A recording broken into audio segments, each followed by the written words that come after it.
जय हिंद जय भारत। मैं संतोष गांधी और ये मणि जमुनिया का प्रधानमंत्री आवास कुटी का भ्रमण है, जिसको हम 2 महीने पहले एसपी कलेक्टर और कमिश्नर और एसडीएम के महोदय के यहाँ और खुद सीओ महोदय के यहाँ ज्ञापन दे चुके हैं कि मणि जमुनिया में जो ग्राम पंचायत है, प्रधानमंत्री आवास योजना की कुटी उप सरपंच है प्रेम पटेल, उनके वार्ड में 32 कुटी बन गई हैं। उस वार्ड में एक व्यक्ति था लोहार जात का, उसका घर छूट गया है। अब सीओ साहब बोलते हैं कि ऊपर से कुटी आती हैं, ये हम लोग नहीं देते हैं, पर हमारा ऐसा मानना है कि उन लोगों ने 25-25 हज़ार रुपये लेकर के कुटी बेच दी गई हैं। अगर जैसे अपन बात किसने लिए 25 हज़ार रुपये उप सरपंच ने और सचिव का नाम है अरविंद जैन और सहायक सचिव उसका नाम है दीपक रचक, और इन लोगों ने 25-25 हज़ार रुपये में कुटी वितरण की हैं।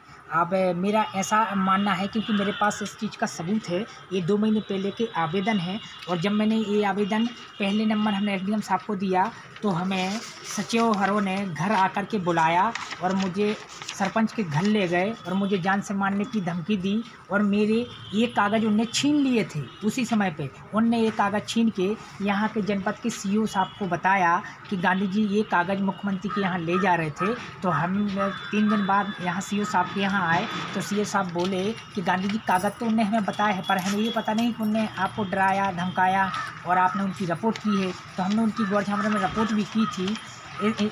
इसके बाद भी उनके ऊपर कोई कानूनी कार्रवाई नहीं हुई। मैं पूछना चाहता हूं मोदी सरकार से कि मोदी जी अगर देश का विकास चाहते हैं तो जितना भी आपने लाभ दिया है वो जनता तक लाभ नहीं पहुंचा है। आपकी कुटी योजना में पैसे लिए गए हैं गरीबों से, और जो उसका पात्र है उसको तो कुटी मिली नहीं है। जिन लोगों ने पैसे दिए हैं उनको कुटी मिली है, और ना इस चीज़ की जानकारी हो तो आप एक बार टीम पहुंचाइए, उस चीज़ की जांच कीजिए, क्योंकि जिस आदमी को कुटी प्राप्त होनी थी उनको तो नहीं हुई। अब जिनकी पहले से मकान बने हुए थे उनके मकान में मकान बनवा दिए गए। तो मैं वही तो जानना चाहता हूं कि इसमें अगर सच्चाई है। और मैंने मांग की थी कि अरविंद सचिव और रोजगार सहायक दीपक रजक है जो सचिव है उसको सस्पेंड कर दिया, क्योंकि इनने सरकार को धोखा दिया है और जनता को धोखा दिया है। इसलिए मैं 2 महीने बाद दिल्ली से आया हूं, और अभी मैं एसडीएम साहब के यहाँ हमने ये रिपोर्ट दी है और उनसे कहा है श्रीमान जी कि इस पे कानूनी कार्रवाई होना चाहिए,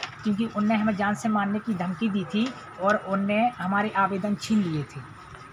इसमें कार्रवाई नहीं होगी तो क्या करोगे? इस पे अगर कार्रवाई नहीं होगी तो मैं 15 दिन का समय देता हूं। इसके बाद में मैं अनशन करूंगा सागर में, और अनशन के बाद में ये मैं दिल्ली से इसीलिए लाया हूं। अब मैं जनता में आवाज़ उठाऊंगा और पूरे देश की जनता को बताऊंगा। जितनी भी योजनाएं आती हैं बड़ी, मैं सब में हल्ला बोल करूँगा, क्योंकि भारत देश आज़ाद है, बोलने का तो अधिकार है, तो मैं बोल सकता हूँ।